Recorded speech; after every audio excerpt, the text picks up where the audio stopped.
Hello all, welcome to our channel. అందరూ ఎలా ఉన్నారు? అందరూ బాగుండాలని మనస్ఫూర్తిగా కోరుకుంటున్నాను. ఇవాళ నేను చూపించబోయే వీడియో ఏంటంటే, మా ఇంట్లో సంక్రాంతి పండగకి మేమేమేమి వండుకున్నామో అనేది నేను మీకు ఇప్పుడు చూపిస్తున్నాను. మీరు అందరూ సంక్రాంతి పండుగ బాగా జరుపుకున్నారని ఆశిస్తున్నాను. ముందుగా నా వీడియో కనుక కొత్తగా చూస్తుంటే లైక్ చేయండి, షేర్ చేయండి, సబ్స్క్రైబ్ చేయండి. ఇక్కడ ముందుగా మేమేం చేసామంటే అరిసెలు ఒకరోజు, చక్రాలు ఒకరోజు, చెక్కలు ఒకరోజు అలా ప్రిపేర్ చేసుకున్నాము. ముందుగా మా అమ్మ ఇక్కడ పిండి జల్లిస్తుంది. ఇది బియ్యం పిండి. ఈ అరిసెలకి రేషన్ బియ్యమేతోనే బాగా వస్తుంది. ఇక్కడ 3 కేజీలు బియ్యం తీసుకొని వాటిని శుభ్రంగా 24 hours నానబెట్టాలి. మార్నింగ్ ఈవినింగ్ బాగా వాష్ చేసుకుంటూ ఉండాలి. ఒక పక్క పిండి జల్లిస్తూ ఉంది, ఇంకో పక్క ఏమో మా అమ్మమ్మ బెల్లం పాకం పడుతుంది. ఇక్కడ 3 కేజీలు బియ్యానికి 2 కేజీలు బెల్లం తీసుకున్నారు. ఈ లోపల బెల్లం కరుగుతూ ఉంటుంది. ఇక్కడ మా అమ్మ పిండి జల్లిస్తా పైన ఇట్లా అదిమి పెట్టుకోవాలి చెయ్యి, లేకపోతే ఆ తడి ఆరిపోతుంది. అలానే మరీ తడిగా ఉండకూడదు, అలానే మరీ పొడిగా ఉండకూడదు. ఫ్యాన్ కింద పెట్టేసి ఇలా ఎండలో పెట్టేసి అలా చేయకూడదు బియ్యాన్ని. ఈ అరిసెల కల్లా మెయిన్ పాకం ఎలా ప్రిపేర్ చేసుకోవాలనేది చూసుకుంటూ ఉండాలి.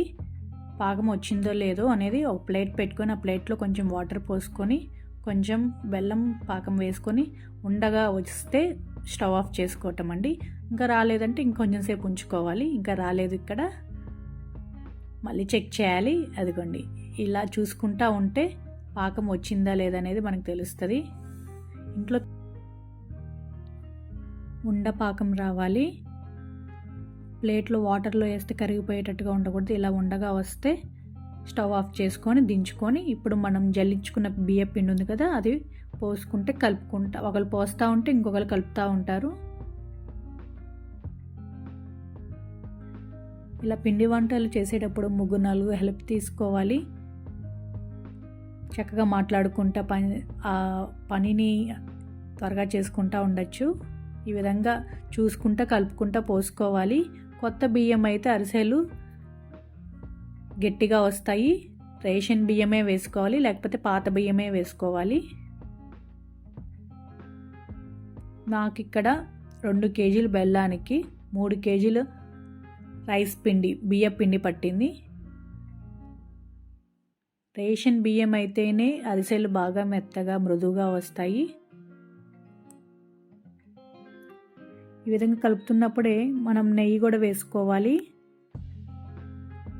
పిండి చూసుకుంటా కలుపుకోవాలండి.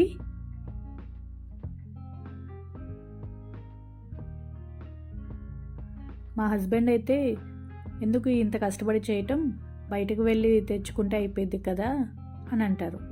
బయటకు వెళ్ళి తెచ్చుకునే దానికి ఇంట్లో చేసుకునే చాలా తేడా ఉంటుంది కదండి. క్వాలిటీలో అయినా